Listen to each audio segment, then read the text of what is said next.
It's sideways, isn't it? Yep, you're sideways.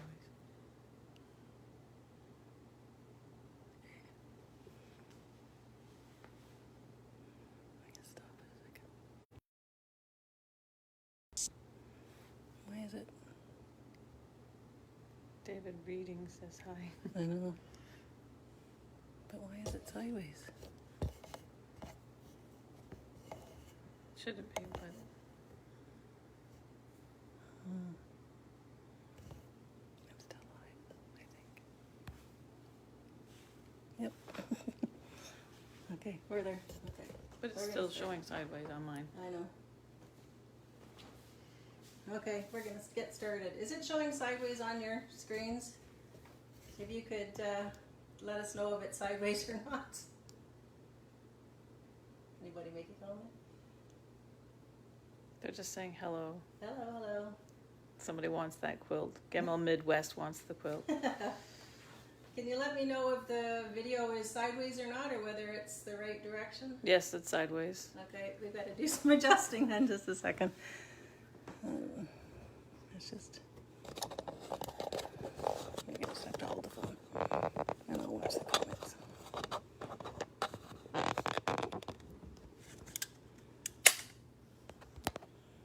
Okay, better? Yep, now you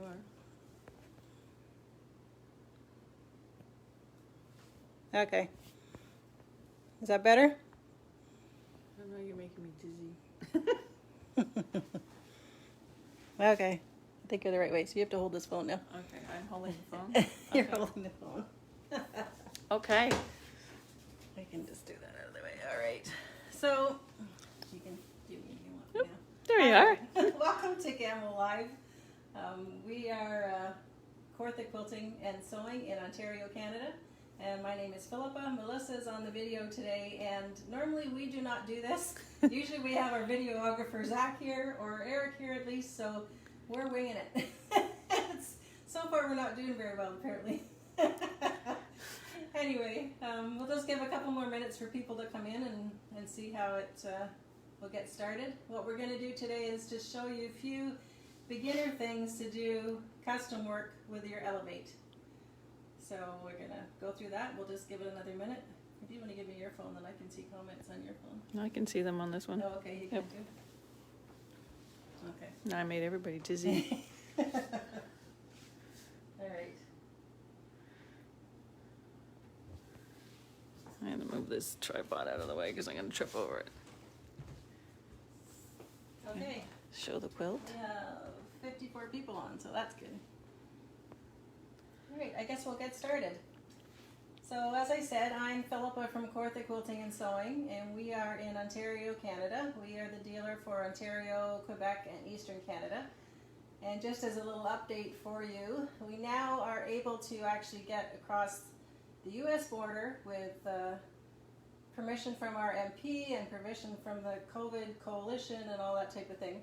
So that we at least have got some clearance there, but we still have some restrictions across the borders in Canada.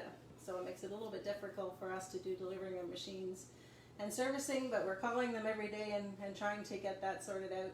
We certainly don't want to make anybody else sick or pass anything on to somebody else, so we are being very careful, and we're just hope that you'll bear with us until we can figure all this out, and hopefully we can get sorted out with this.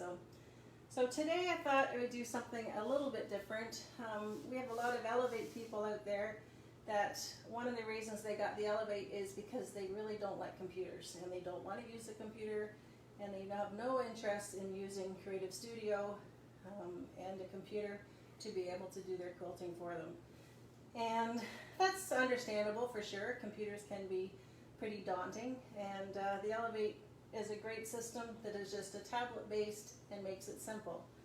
Now obviously, because it is tablet based and because of the software, it is also a bit limited, but there's no reason why you still can't do some custom work with your Elevate.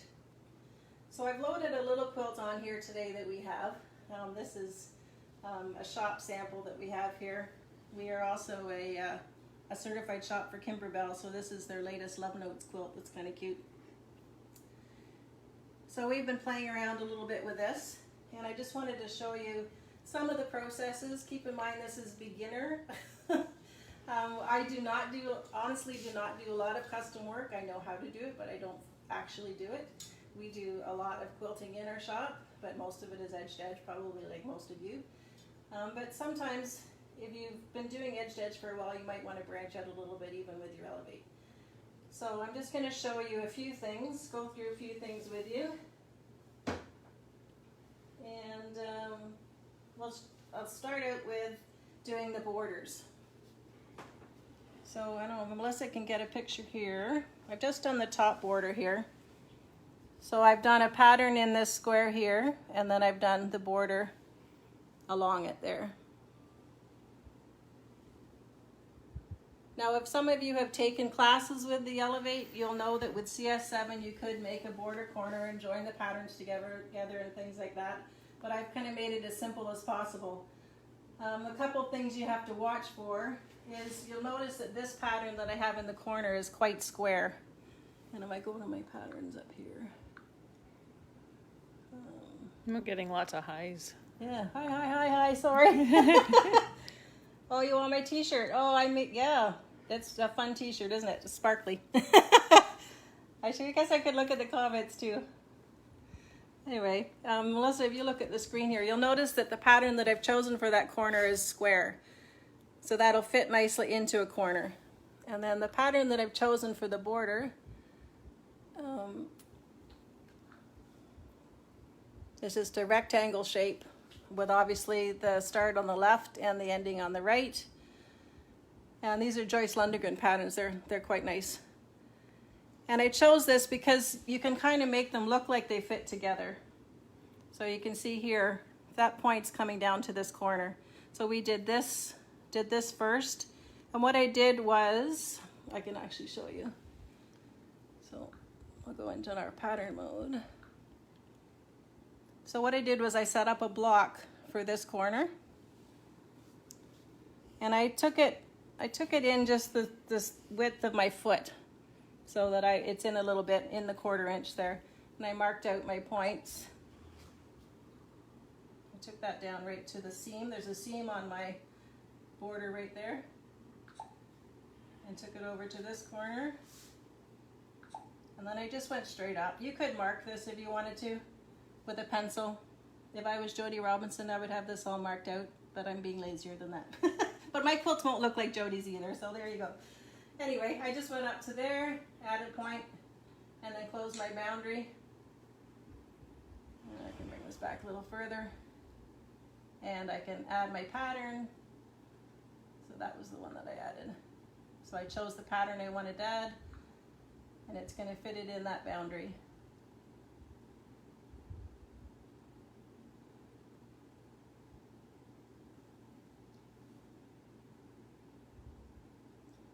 So you can see that it's not perfect because my square's not perfect. I'm pretty sure I haven't seen a perfect quilt yet, but it fits in there pretty well. If you want to do some adjusting, we can go to edit, and we can adjust it a little bit if we need to, however you want to adjust it. Once you're happy with the layout, then you could just press go and you could quilt it. So that's how I did the corners. And then basically the border part was the same thing, except that I just, for the outline of the boundary, I went to the same point here and then just went straight up and then over and did the same on the other side. And then I just figured out what I needed to do it. So another pointer for this, you can notice that this boundary pattern I used only really kind of comes near the border a few times. It's not trying to run along the border all the time. So if your quilt is not very straight, you have a little bit more leeway with something like this that is only trying to touch the border a few times. So you would do the same thing on the bottom of your quilt. Some people can do what they call chunk down the sides. Honestly, I find it easier just to turn the quilt, and then we would mark out this as another row and put the border pieces in there. So that would be able to fill in the borders and corners. So you have to be careful with what patterns you pick so that they're fairly square, so your border is fairly flat on the bottom. Well, the one pointer that I didn't make before I started was, you'll notice that this quilt is all basted down.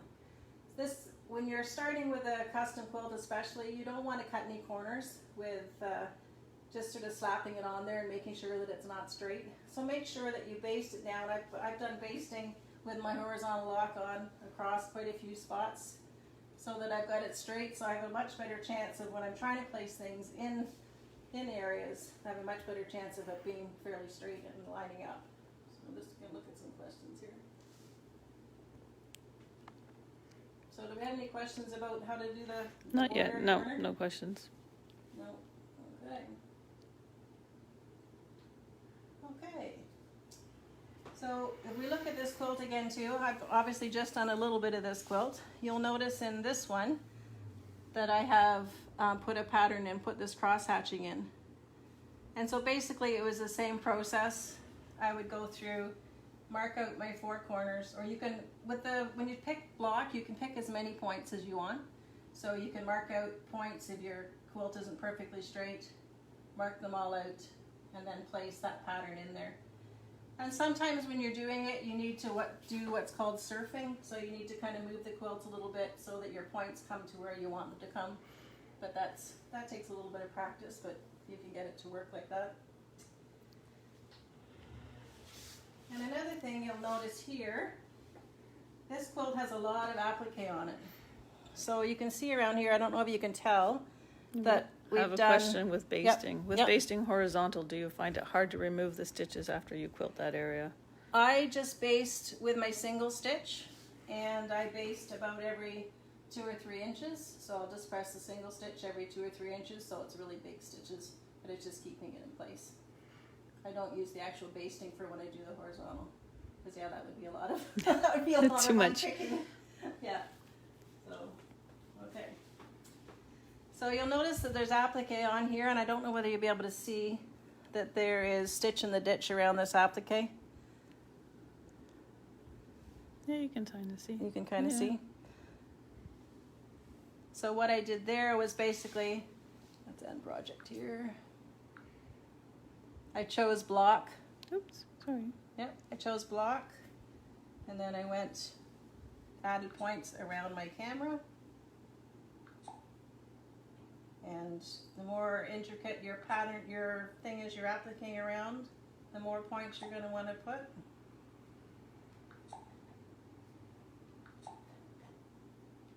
I just want you to be able to see a camera when we're done this here. I'm doing a lot less points than I did when I actually did it, but you'll get the idea. Oops.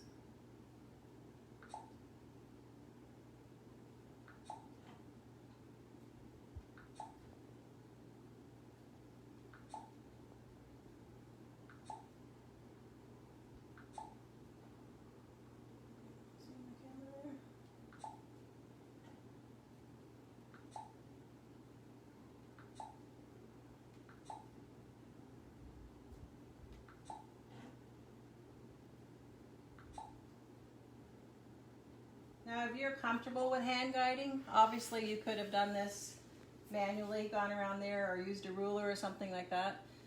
If you were someone that had an elevate added to your machine and you've been hand guiding for years, you might say, well, why would I bother to do all that? Well, you won't necessarily bother to do that. But if you're someone that just started out with your elevate and you want to have the machine do it for you, you can see there I've got the shape of the camera. And then I would just press stitch boundary. And when it does it like that, you can see I've got the speed slowed way down. So it'll go around your, whatever it is that you're wanting to go around. And again, when you're doing it, you would be probably surfing the quilt a little bit just to make sure that it's all in the right spot. And you can go around those appliques.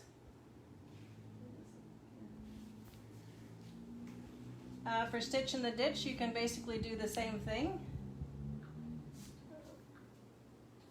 You can mark the blocks if you wanted to, with as many points as you wanted to, and then have it stitch it out around those edges. So I did that on there.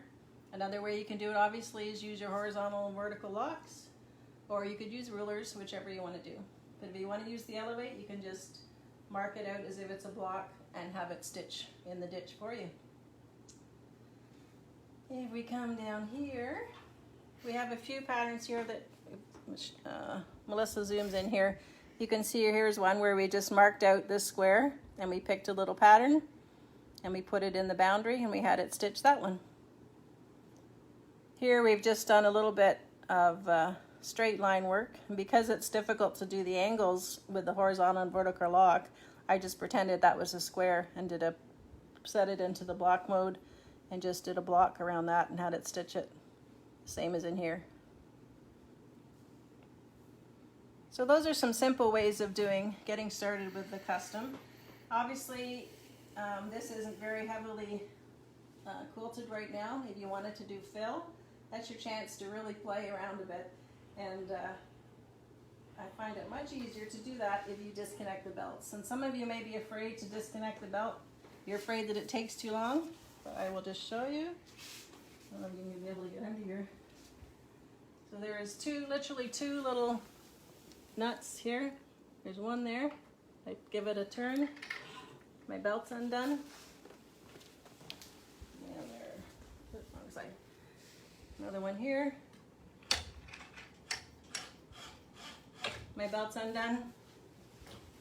And now my machine will move freely. So if you have been a hand guider before, you will find this a lot faster to just do this hand guided and just do whatever. And do whatever you're comfortable with. If you haven't done hand guiding before and haven't done fills and things, if you're comfortable with meander, do meander every fill you want to, or do pebbles, or do something that you're comfortable with and get used to it. So it literally took us 5 seconds to unconnect the belts. And just so you know, those of you that are afraid to disconnect your Statler belts, it's the exact same process. You just undo the belts and away you go. Any other questions there? Nope, not yet. Okay. Okay, so I would do it hand guided, and this is a good opportunity to be able to play around, especially on a little quilt like this where you can play around a little bit and have some fun.